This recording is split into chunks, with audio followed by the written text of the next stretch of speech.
اعوذ باللہ من الشیطان الرجیم بسم اللہ الرحمن الرحیم وَإِذْ قَالَ لُقْمَانُ لِابْنِهِ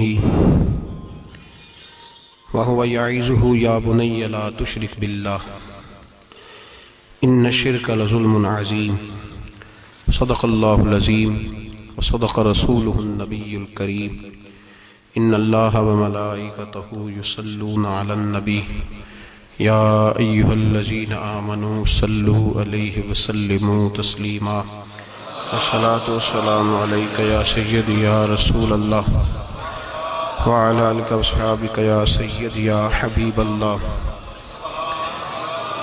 الصلاة والسلام علیک یا سیدی یا نبی اللہ وعلی آلک واصحابک یا سیدی یا نور اللہ اللہم صلی علی سیدنا و مولانا محمد معدن الجود والکرم وآلہ وصحبہ وبارک وسلم۔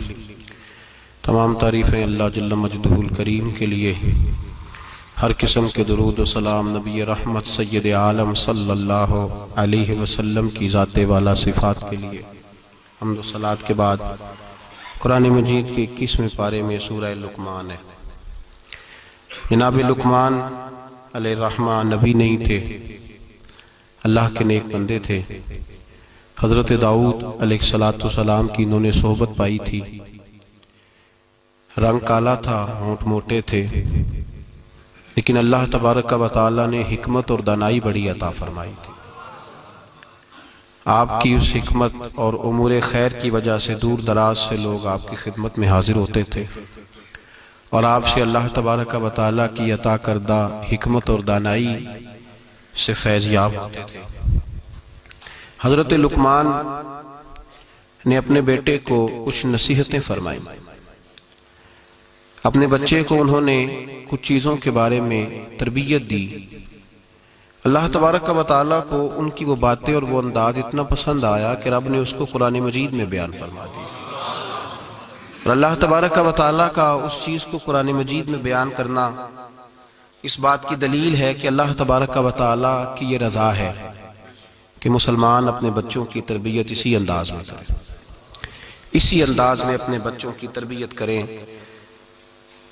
یہ عنوان اور یہ باتیں ماں اور باپ کو سیکھنی چاہیے، بلکہ ہمارے بعض بزرگ تو فرماتے ہیں کہ جس بیٹے اور بیٹی کا نکاح کرنے کا ارادہ ہو، اس کو جہاں اور ان کی ضرورت کے مسائل سکھائے جائیں، وہاں انہیں سورہ لقمان کی ان آیات کی ضرور ان تک پیغام پہنچایا جائے، تاکہ انہیں پتہ ہو کہ کس نہج پر، کس بنیاد پر اور کس طریقے سے ہم نے اپنے بچوں کو اللہ تبارک و تعالیٰ کی رضا کے مطابق ڈھالنا۔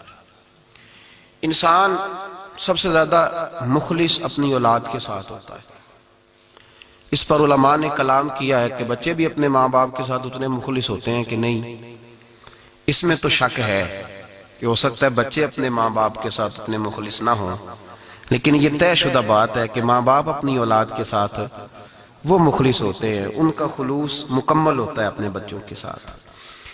تو حضرت لقمان جب اپنے بچے کو نصیحت کر رہے تھے تو وہ ان باتوں کی طرف دلا رہے تھے جو وہ سمجھتے تھے کہ بڑی ہی ضروری ہے، جن کی وجہ سے ان کا بچہ بڑی خیر پا جائے گا، مکمل کامیابی دنیا اور آخرت کی حاصل کر جائے گا۔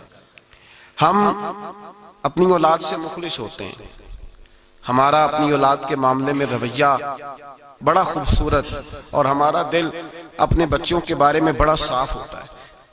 ہم چاہتے ہیں کہ ہماری اولاد شجر سایہ دار بنے، دنیا میں وقار حاصل کرے، روزی بھی اللہ تبارک و تعالی شان والی عطا فرمائے، اللہ انہیں ہر لحاظ سے نواز دے۔ تو قرآن مجید ہمیں تربیت دیتا ہے، قرآن مجید ہمارے ذہنوں کی ذہن سازی فرماتا ہے کہ پھر تم اس طرح اپنے بچوں کو ڈھالو، اس انداز میں اپنی اولادوں کی تربیت کرو۔ سورہ لقمان کی جو آیہ کریمہ میں نے سب سے پہلے تلاوت کی وہ 13 نمبر آیت ہے۔ اللہ تبارک و تعالیٰ نے ارشاد فرمایا وَإِذْ قَالَ لُقْمَانُ لِابْنِهِ، جب حضرت لقمان نے اپنے بیٹے سے کہا، وَهُوَ يَعِظُهُ، اور وہ اپنے بیٹے کو نصیحت کر رہے تھے۔ سب سے پہلے انداز کیا اختیار فرمایا، یا بنیہ، اے میرے بیٹے۔ لفظوں میں حسن دیکھیے، اے میرے۔ ہمیں جب اپنی اولاد سے ناراضگی ہوتی ہے تو ہم ایک خطبہ پڑھتے ہیں، اس خطبے میں اپنی نیکیاں اور اولاد کی نالائکیاں گنواتے ہیں۔ سمجھانے کا انداز اختیار نہیں کرتے جاہو جلال میں. اور بعض اوقات معاذ اللہ تعالیٰ کچھ ایسے بھی لوگ ہوتے ہیں جو گالی بھی دیتے ہیں، سخت سست بھی کہتے ہیں، لفظوں کی حرمت کا پاس نہیں کرتے، اور وہ خطبہ وہ آدھے گھنٹے کا ہو 25 منٹ کا ہو وہ دے کے ہم نکل جاتے ہیں، ہم نے بڑا ستایا ہے تم نے. لیکن ہم کسی موقع پر بھی اس پھول کو جڑی بوٹی سے علیحدہ کرنے کی کوشش نہیں کرتے. ہم جو انداز ہونا چاہیے وہ انداز ہم اختیار. کب ایسا ہوا ہے کہ ہم نے بچے کو بلایا ہو، اس کو اپنی شفقت کی چادر کے نیچے بٹھایا ہو، پھر اس کو ہم نے نصیحت کی ہو؟ اور اگر ہم کبھی نصیحت کرتے بھی ہیں تو وہ دنیا داری کی نصیحت ہے، وہ مال دولت جمع کرنے کی نصیحت ہے، وہ زمانے میں اونچا مقام پانے کی نصیحت ہے. حضرت لقمان اپنے بیٹے کو نصیحت کرتے ہیں تو کہتے ہیں یا بنیا، او میرے بیٹے کا لفظ حسین جملہ. اللہ کے رسول صلی اللہ علیہ وسلم نے فرمایا اکریموا اولادکم، اپنی اولاد کی عزت کیا کرو. اپنی اولاد کی ذرا بول کے بتائیے.